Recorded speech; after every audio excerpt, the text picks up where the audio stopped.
Nor could I pass unnoticed the suggestion of the bleak shores of Lapland, Siberia, Spitzbergen, Nova Zembla, Iceland, Greenland, with the vast sweep of the Arctic zone, and those forlorn regions of dreary space, that reservoir of frost and snow, where firm fields of ice, the accumulation of centuries of winters, glazed in alpine heights above heights, surround the pole and concentrate the multiplied rigours of extreme cold.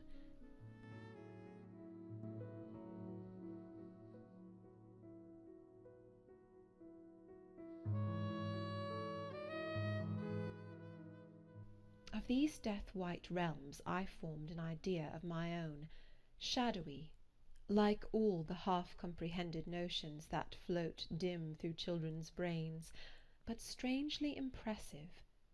The words in these introductory pages connected themselves with the succeeding vignettes, and gave significance to the rock standing up alone in a sea of billow and spray, to the broken boat stranded on a desolate coast, to the cold and ghastly moon glancing through bars of cloud at a wreck just sinking.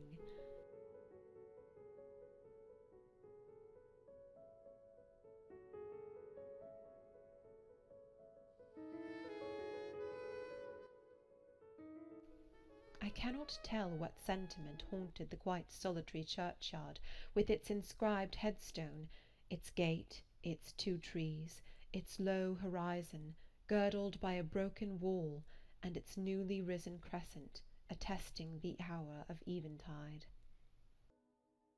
The 2 ships becalmed on a torpid sea I believed to be marine phantoms. The fiend pinning down the thief's pack behind him I passed over quickly. It was an object of terror.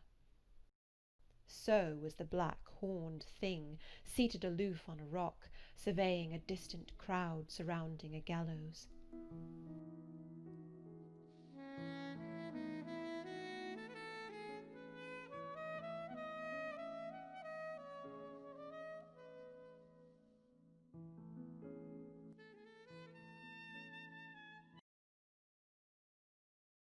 Each picture told a story, mysterious often to my undeveloped understanding and imperfect feelings, yet ever profoundly interesting. As interesting as the tales Bessie sometimes narrated on winter evenings, when she chanced to be in a good humour, and when, having brought her ironing table to the nursery hearth, she allowed us to sit about it, and while she got up Mrs. Reed's lace frills, and crimped her nightcap borders, fed our eager attention with passages of love and adventure taken from old fairy tales and other ballads. Or, as at a later period I discovered, from the pages of Pamela and Henry Earl of Morland.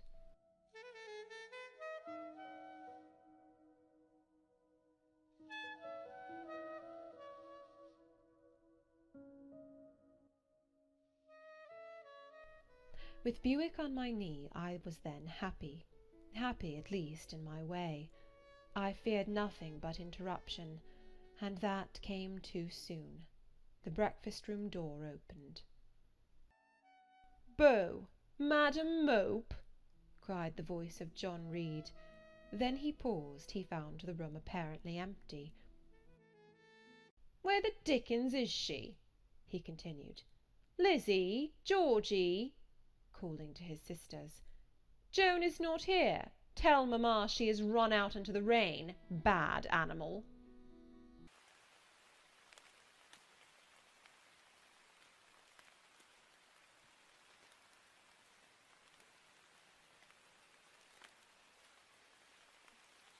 It is well I drew the curtain, thought I, and I wished fervently he might not discover my hiding place. Nor would John Reed have found it out himself. He was not quick either of vision or conception. But Eliza just put her head in at the door and said at once, "She is in the window-seat, to be sure, Jack." And I came out immediately, for I trembled at the idea of being dragged forth by the said Jack. "What do you want?" I asked, with awkward diffidence. "Say, what do you want, Master Reed?" was the answer. "I want you to come here." and seating himself in an arm chair, he intimated by a gesture that I was to approach and stand before him.